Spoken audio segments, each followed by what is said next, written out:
이제 우리 함께 하나님 말씀 보겠습니다. 하나님 말씀은 마태복음 6장 10절 말씀입니다.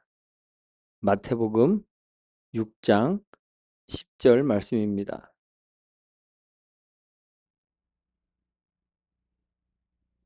우리 같이 한 목소리로 함께 읽도록 하겠습니다. 나라가 임하시오며 뜻이 하늘에서 이루어진 것 같이 땅에서도 이루어지이다. 아멘.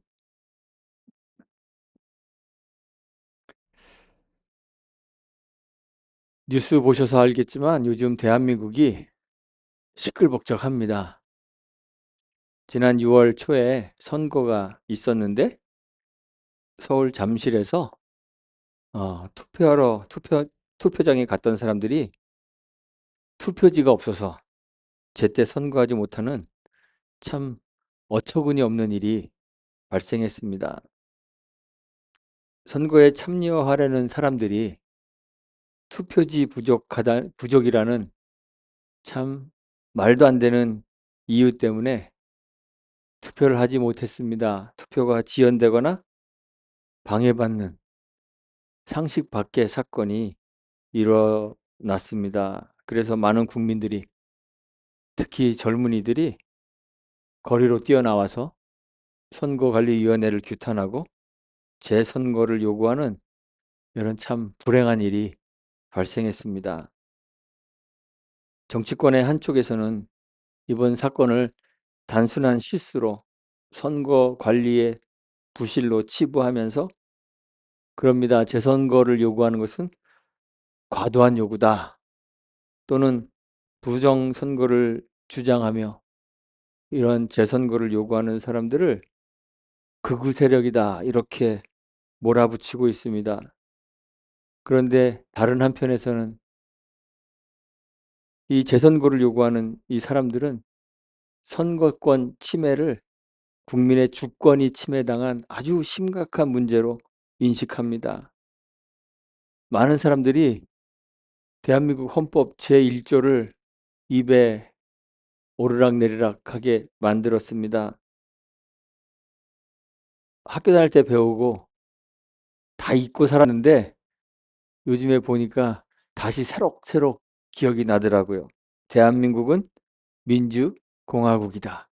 대한민국의 주권은 국민에게 있고 모든 권력은 국민으로부터 나온다. 이 헌법 제1조가 사람들 입으로 오르내리고 있습니다.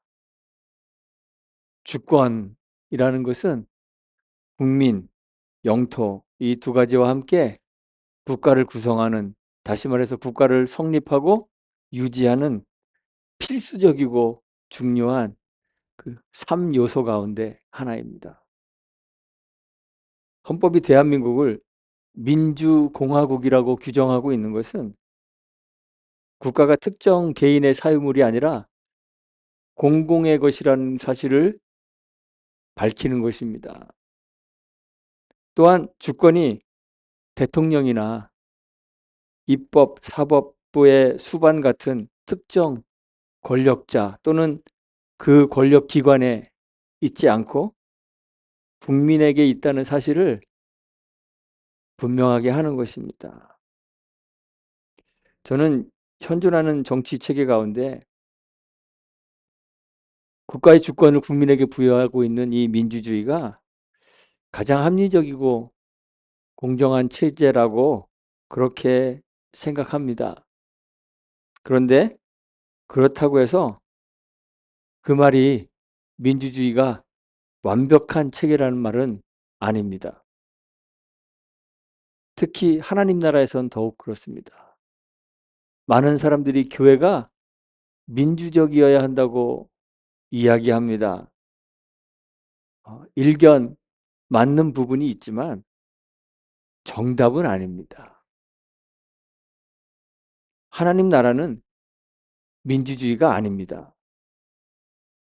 하나님 나라의 국민은 누구일까요? 하나님 나라의 국민은 예수님에게서 예수님으로부터 선택된 이 세상에 속하지 않은 주님의 제자들입니다.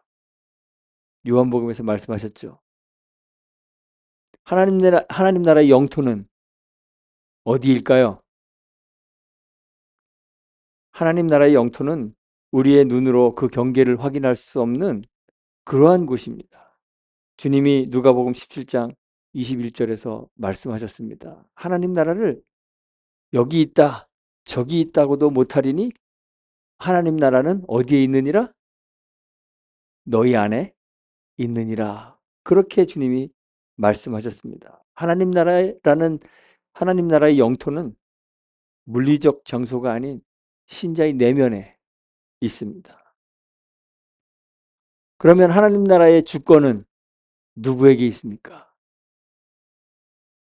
주권이라는 것은 국가의 의사를 최종적으로 결정하는 절대적이고 영구적인 최고의 권력이라고 그렇게 AI가 가르쳐 주더라고요. 주권이 그런 겁니다. 한 나라의 의사를 최종적으로 결정하는 절대적인 권력입니다. 그러면 하나님 나라의 주권은 누구에게 있어야 한다고 생각하십니까? 하나님 나라의 주권은 하나님에게만 있습니다.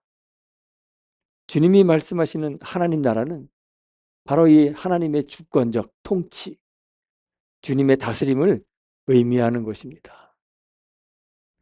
세상의 나라와 하나님 나라는 완전히 다릅니다. 세상의 나라에서는 그 나라를 구성하는 모든 사람들이 다 평등합니다. 실제로 그런지 어떤지는 몰라도 우리는 그렇게 배웠습니다. 그렇죠? 통치하는 권력자들이나 일반 국민들이나 높낮이의 차이가 없습니다. 군주제 또는 귀족 정치를 표방하는 나라가 아니라면 민주정치의 기본 바탕에는 다 이것이 있습니다. 인간의 기본권, 인간의 존엄성, 평등의 가치가 그 체제 근저에 기반으로 깔려져 있습니다. 그런데 하나님 나라에서는 하나님과 우리 사이에 이러한 평등을 주장할 수가 없습니다. 누가 감히 하나님 앞에서 평등을 주장할 수 있겠어요? 하나님은 창조주이시고 우리는 피조물입니다. 하나님은 세상을 창조하셨고 우리는 그가 만드신 피조물이기 때문에 우리는 영원히 누구의 소유예요? 하나님의 소유입니다. 그래서 하나님이 우리에 대한 모든 권리를 가지고 계시는 게 당연합니다. 억울하신가요? 많은 사람들이 억울해합니다. 우리 자신에 대한 하나님의 권리를 거부합니다. 하나님의 다스림을 거부하는 것입니다. 그걸 성경이 뭐라고 부르죠? 죄라고. 그것이 바로 죄예요. 하나님이 다스리는 그 하나님의 통치, 다스림을 억압이라고 생각합니다. 세상에서는 그렇습니다. 누군가의 다스림을 받는 것이 억압이 될 수 있어요. 왜요? 세상에서는 아무리 높은 지위에 있는 사람이라 할지라도 나하고 근본적으로 평등한 사람이잖아요. 나랑 별반 다를 것 없는 세상 말로 후진 인간에 불과하잖아요. 누가 그런 말 했다 그러더라고요. 정치에 무관심하면 나보다 후진 인간에게 지배를 받습니다. 그것도 요즘에 막 나오더라고요. 그런데 세상에서는요, 우리가 정치에 관심이 있건 없건 누구를 지지하건 아무런 관계없이 우린 다 후진 인간에게 지배를 받고 있는 것입니다. 세상에선 그래요. 그래서 사람들은 누군가의 지배를 받는 것을 싫어합니다. 하나님의 다스림을 사람들은 그런데 그런 억압으로 생각하는 거예요. 하나님의 통치에서 벗어나야 자유로울 수 있다고 생각하는 것입니다. 하나님의 간섭이 없는 그런 주체적 삶이 자유이며 그것이 진짜 살아있는 것이라고 세상이 착각하고 있는 것입니다. 상자 이야기 다 아시죠? 뭐 교회를 안 다닌 사람들도 상자 이야기는 다 알잖아요. 자원이 무한한 부자 아버지가 있었습니다. 그런데 그 아버지에게 아들이 둘이 있었습니다. 그런데 그 중에 작은 아들이 바로 이 자유로운 삶을 원했습니다. 아버지의 간섭 싫었습니다. 아버지 밑에 살아가는 것이 억압이라고 느껴지기 시작했습니다.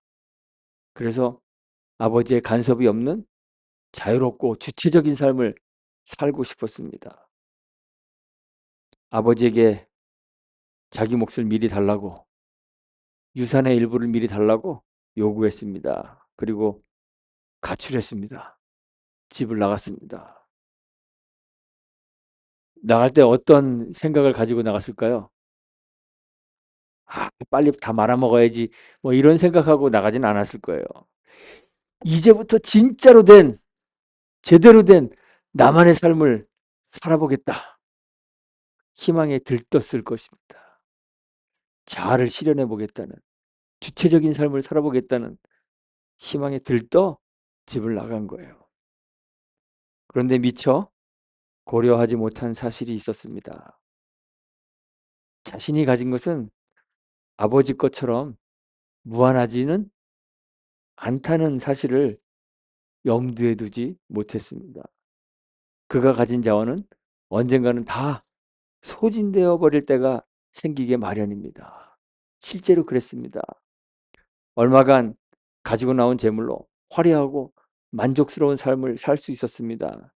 그런데 그가 가진 자원이 무한하지 않았기 때문에 아버지에게서 받아온 재물은 곧 바닥을 드러내기 시작했습니다.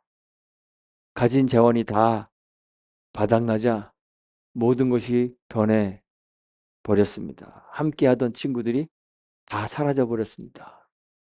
먹을 것조차 구할 수 없게 되었습니다. 그래서 남의 돼지를 치는 그러한 사람이 되었습니다. 자유로워지려고 아버지에게서 벗어났는데 오히려 자신을 팔아서 남의 밑에 지배자가 되어버리는 참 아이러니한 일이 발생하게 된 것입니다. 돼지 먹는 쥐염 열매로 배를 채우고자 했으나 그것마저도 주는 사람이 없는 비참한 지경에 처하게 되었습니다. 떠날 때는 이게 진짜 사는 거야 생각하면서 아버지 품을 벗어났는데 이제는 사는 게 아니라 생존을 걱정해야 하는 그런 처지가 된 것입니다. 죽음에 발을 한 발 담그게 된 것입니다. 우리가 살고 있는 세상이 이래요. 죄로 오염되었습니다. 그래서 하나님 다스림을, 통치를 거부합니다. 어느 철학자가 그랬습니다. 누구의 간섭도 받지 않고 스스로 자신의 삶을 결정하는 자유로운 인간이 성숙한 인간이다. 그랬습니다. 그런 성숙한 인간이 되고 싶어 합니다. 왜 하나님이 우리의 생각과 행동에 대하여 이러쿵저러쿵 이래라 저래라 해야 하느냐고. 왜 그렇게 만드냐고. 하나님 백성, 믿음의 사람들을 미성숙한 사람으로, 한심한 사람들로 세상이 생각합니다. 그런데 세상이 정말 자유로워졌을까요? 세상이 살고 있는 이 방식이 정말 사는 거라고 생각하십니까? 하나님을 떠난 우리의 삶에 대한 성경의 평가는 죽었다입니다. 그래서 제가 여러 번 말씀드렸잖아요. 그렇죠? 죽을 수밖에 없는 기도할 때 죽을 수밖에 없는 이 죄인 이렇게 하지 마시고 죄 가운데 영원히 죽었던 우리들을 이렇게 기도하는 게 더 맞다고 제가 말씀드리잖아요. 우리는 죽어버린 거예요. 하나님 떠난 세상이 사망에 처해 버렸습니다. 돌아온 탕자에 대하여 그의 아버지가 그렇게 평가했습니다. 누가복음 15장 24절에 보면 이 내 아들은 죽었다가 다시 살아났다 그랬습니다. 아버지 떠나 있던 상태는 어떤 상태예요? 죽은 거예요. 살려고 나갔는데 이게 삶이야. 살려고 나갔는데 사실은 죽어버린 거예요. 아버지를 떠나는 것, 하나님을 떠나는 것은 우리를 자유롭게 해주지 못합니다. 그 자체로 죽은 것입니다. 우리가 살 수 있는, 자유로울 수 있는 유일한 길이 어디에 있을까요? 그러면 모르세요? 아버지께로 돌아가는 겁니다. 다시 아버지의 다스림 안에 거하는 것입니다. 그래서 아버지가 돌아온 아들을 보고 죽었다 다시 살아났다고 이야기한 것입니다. 우리도 이 세상도 하나님께로 돌아가야 삽니다. 하나님 다스림 안으로 들어가야 살 수도 있고 자유로울 수도 있습니다. 하나님의 다스림, 뭐라 그랬어요? 그게 처음 시작할 때 하나님 나라라 그랬잖아요. 하나님 나라는, 주님이 말씀하시는 하나님 나라는 하나님의 통치, 하나님의 다스림이라고 그랬잖아요. 잘 들으셔야죠. 하나님 안으로, 다스림 안으로 다시 들어간다는 건 무슨 말이에요? 하나님 나라가 우리 가운데 임하는 거예요. 하나님 나라의 도래. 우리 가운데 하나님 나라가 임하는 것, 그것이 우리의 구원이라는 말이에요. 그런데 하나님 나라의 도래가, 하나님 나라가 우리 가운데 임하는 것, 그것을 우리가 할 수 있을까요? 사람들이 자신의 능력으로 하나님 나라를 이 땅에 건설할 수 있다고 생각하는 것이, 그것이 사실은 우리가 처해 있는 비극입니다. 예수님이 유대인들과 많이 다투시잖아요. 그 다툼의 대부분이 이 문제예요. 스스로 하나님 나라를 자기의 삶 가운데로 가져올 수 있다고 생각하는 그 사람들의 무지함을 주님이 깨뜨리시는 거예요. 그렇게 생각하고 살아가는 바리새인들이 얼마나 비참한 지경에 처해 있는지 주님이 그것들을 말씀해 주시는 거예요. 대부분의 유대인들은 하나님 나라의 도래, 그것을 다윗 왕조의 재건으로 생각했습니다. 다윗의 자손 가운데 강력한 지도자가 나와서 로마의 압제에서 나라를 구원하고 모든 민족 위에 뛰어난 강력한 나라를 다시 세우는 그런 꿈을 꾸고 있었어요. 그래서 예수님께서 막 기적을 일으키시고 죽은 자를 살려내시고 병자들을 고치시고 할 때, 또는 모세가 광야에서 만나를 먹인 것처럼 예수님이 광야에서 수많은 무리들을 떡 먹고 배부르게 만들어 주셨을 때 사람들이 어떻게 했을까요? 예수님을 잡아서 억지로라도 자기의 임금 삼으려고 했잖아요. 요한복음에 나오죠. 예수님이 죽음을 이기고 부활하셨을 때 부활하신 주님을 만났던 제자들이 사도행전 1장 6절에서 뭐라고 합니까? 주께서 이스라엘 나라를 회복하심이 이때이니까. 주님, 드디어 다윗의 자손이신 주님이. 그래서 예수님이 거기 막 그 예루살렘에 들어가실 때 호산나, 뭐라고 불러요? 다윗의 자손이요. 다윗의 자손이 다윗의 왕조를 다시 재건하는 그 꿈을 꾸면서 막 예수님 환호하죠. 부활하신 예수님을 보면서 다윗의 자손이신 예수님께서 이제 드디어 이스라엘 나라를 회복하셔서 하나님 나라를 만드시려고 하십니까? 그렇게 물었던 거예요. 다른 한편으로 바리새인들은 또 어떻게 생각했을까요? 율법을 지킴으로 하나님 나라의 백성이 될 수 있는 의를 획득할 수 있다고 생각한 거예요. 그래서 율법을 잘 지키기 위해 여러 규정들을 만들어 놨습니다. 장로들의 유전들을 만들어 놨습니다. 율법을 지키는데 열심을 내었습니다. 율법을 지켜서 하나님 나라의 백성이 되려고 했던 거예요. 그런데 주님은 그들의 이러한 시도가 절대로 하나님 나라를 가져오지 못한다는 사실을 분명하게 해 주시잖아요. 우리가 마태복음 5장에 5장부터 지금 산상설교를 계속 해 나가고 있는데 산상설교에서 계속 예수님이 말씀하시는 게 뭐예요? 유대인들의 의로는 하나님 나라에 들어갈 수가 없다고 말씀하시는 거잖아요. 그렇게 해서는 하나님 나라가 우리 가운데 임할 수가 없어요. 마태복음 5장 20절에서 너희 의가 서기관과 바리새인보다 더 낫지 못하면 결코 천국에 들어가지 못하리라. 우리 의가 어떻게 도대체 서기관과 바리새인보다 더 나을 수 있겠어요? 제가 여러분들에게 몇 번 말씀드렸죠? 우리는 서기관 바리새인들이 아주 나쁜 놈들이라고 생각하잖아요. 그래서 예수님 시대에 그 사람들에게 막 욕 많이 먹었을 그러한 파렴치한 사람들이었을 것이다 이렇게 생각하죠. 그런데 사실 그렇지 않아요. 바리새인이 예수님 시대의 유대인 가운데 한 6천 명밖에 없었대요. 소수의 집단들입니다. 그리고 그들은 너무 경건했어요. 부자가 별로 많지 않았대요. 왜? 하나님께 헌금하고 11조하고 뭐 예수님도 말씀하시죠. 뭐 박하와 근채와 회양의 11조도 너희가 한다 그러잖아요. 그냥 모든 것에 11조 하나님께 드리고 부지하느라 부자가 될 새가 없는 사람들이 많았대요. 열심히 기도하고 율법 지키고 의롭게 살기 위해 노력하고 사람들의 칭찬을 많이 받았던 사람들입니다. 우리가 어떻게 그 사람들보다 더 의로워질 수가 있겠어요? 근데 예수님이 말씀하세요. 바리새인과 서기관보다 더 낫지 못하면 우리의 의가 결단코 천국에 들어가지 못한다.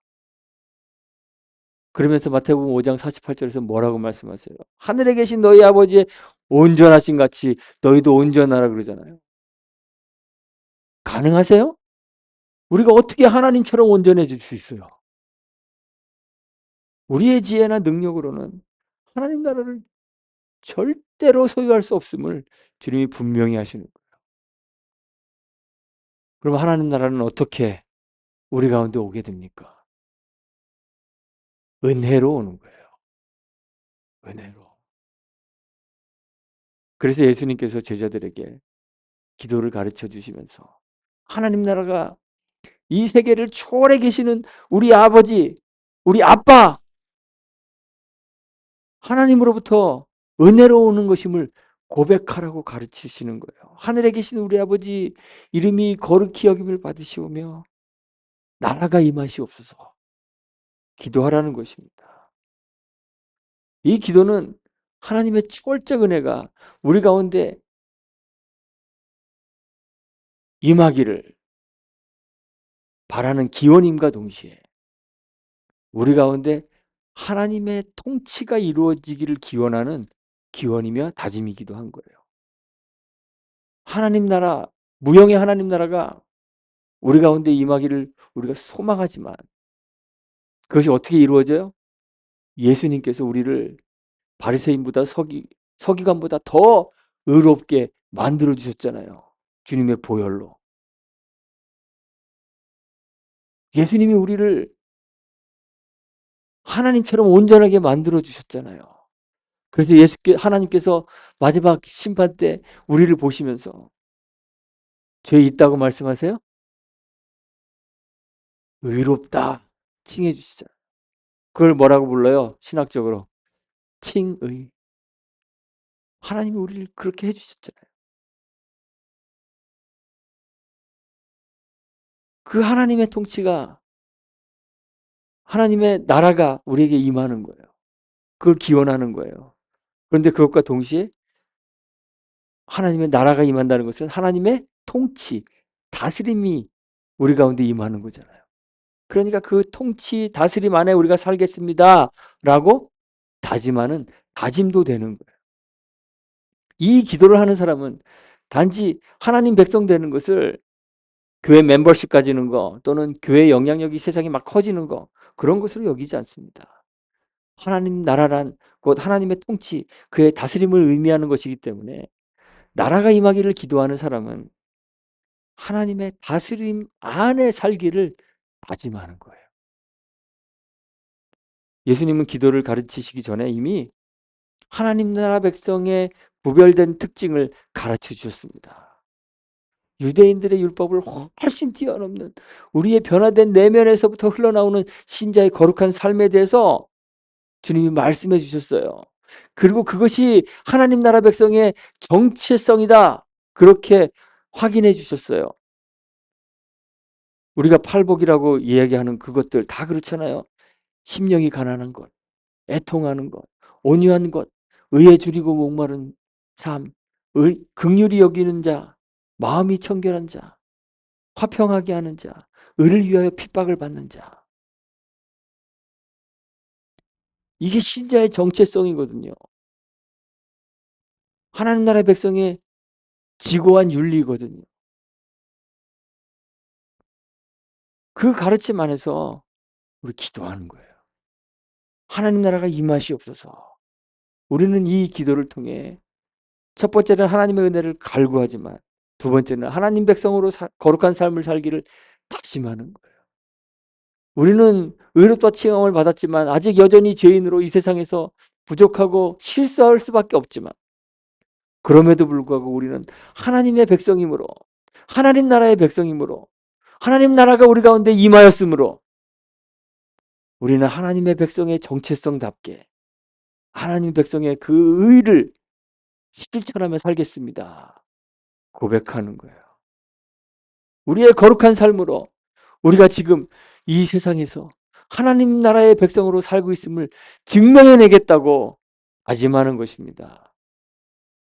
예수님은 이미 성령의 역사를 확인시키시면서 마태복음 12장 28절에 보면 하나님의 나라가 이미 너희에게 임하였느니라 이렇게 말씀하셨어요. 지금 하나님 나라가 어디 있어요? 천국이 가까웠다는 주님의 말씀은 천국이 하늘에서부터 지금 내려오고 있는데 저기 하늘 중턱쯤 어디쯤 있다고 말씀하시는 게 아니에요. 세례 요한이 천국이 가까웠다고 설교했을 때는 그 얘기를 하는 거예요. 아직 예수님이 이 세상에 오지 않으셨기 때문에 이제 곧 하나님 나라가 너희 가운데 임할 것이다. 그래서 세례 요한이 천국이 가까웠다. 회개하라. 이 독사의 자식들아. 그렇게 했던 거예요. 그런데 예수님 자신이 천국을 가져오시는 분이시므로 예수님이 말씀하시는 천국이 가까웠다는 것은 어떤 말이에요? 저기 중턱에 어딘가에 있다는 것이 아니라 이미 우리 가운데 임했다는 말씀. 천국이 하나님 나라가 이미 우리 가운데 임했습니다. 우리는 이미 주께서 우리 가운데 가져오신 하나님 나라를 살고 있는 사람들입니다. 저와 여러분들이 그렇다는 거예요. 그러므로 우리는 어떻게 살아야 되는 거예요? 하나님의 백성으로. 우리가 하나님 나라에 살고 있음을 세상에 증명하라는 거예요. 그것이 산상설교에서 예수님이 너희가 세상의 빛이다, 너희가 소금이다 라고 말씀하시는 그 말씀의 의미인 거예요. 그리고 오늘 기도를 가르쳐 주시면서 나라가 임하옵시며 기도하라는 그 기도의 의미인 거예요. 그러므로 우리는 어떻게 해야 될까요? 주께서 가르쳐 주신 대로 나라가 임하옵시며 기도하며 하나님 나라의 백성으로 거룩한 삶을 살아야 하는 것이 하나님 나라의 백성임을 증명하고 지금 눈에 보이지 않지만 이곳에 하나님 나라가 임했다는 사실을 세상의 사람들에게 증명해야 하는 것입니다. 그 일을 위해 우리가 부름받은 거예요. 오늘 이 주의 기도를 우리 함께 공부하면서 우리 이러한 사람들이 되었으면 좋겠습니다. 매일 기도할 때마다 그냥 주기도문은 기도문이 아니라 그랬잖아요, 제가. 그렇죠? 뭐 그 무슨 티베트 불교가 이렇게 그 뭐 돌리면 한 번 돌리면 기도 한 번 한 것처럼 뭐 쳐주는 것처럼 주기도문 훅 외우면 기도 한 번 하고 두 번 하고 그래서 뭐 어 실제로 그런지 모르겠는데 천주교는 뭐 신부한테 가서 죄를 고해하면 주기도문 뭐 10번 외우세요. 뭐 100번 외우세요. 그러면 100번 외우면 죄가 사해진다고 뭐 그런다 그래요. 사실인지 아닌지 모르겠어요. 주의 기도는 그런 것이 아니에요. 우리가 날마다 주가 가르쳐 주신 기도를 하며 이 기도를 하는 거예요. 나라가 임하옵시며 하나님 나라의 백성으로 거룩한 삶을 살아 하나님 나라를 증명하겠습니다.